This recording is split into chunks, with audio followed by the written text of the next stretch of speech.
ডিব্ৰুদৰং গাঁও পঞ্চায়তৰ অন্তৰ্গত 2 নং ৱাৰ্ডৰ মই এজন মনোনীত প্ৰাৰ্থী আছিলোঁ। যেহেতু ৰাইজে ডিব্ৰুদৰং 2 নং ৱাৰ্ডৰ ৰাইজে মোক পূৰ্ণ সমৰ্থন কৰি যোনটো সফলতা আজি মই পালোঁ, মই ৰাইজৰ হকে ডিব্ৰুদৰং 2 নং ৱাৰ্ডৰ ৰাইজৰ হকে মই কাম কৰি যাম বুলি মই আমাৰ ৱাৰ্ডৰ আমাৰ গাঁও পঞ্চায়তৰ হৈ মই মোৰ ৱাৰ্ডৰ যিমান ৰাইজ আছে সিহঁতক মই ধন্যবাদ জ্ঞাপন কৰিছোঁ আৰু সিহঁতৰ হয়ে মই কাম কৰি যাম। সঁচাকৈ আমি মানে বহুত হেপী আছোঁ আজি, যিহেতু ইমান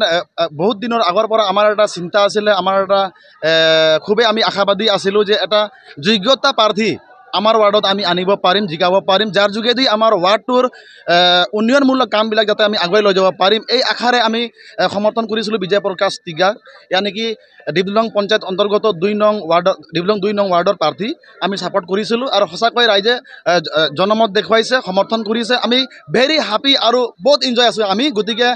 এখেতৰ যোগেদি আমি ৰাইজৰ উন্নয়ন কাম কৰিম বুলি আমি ৰাইজকে প্ৰতিশ্ৰুতি দিছোঁ।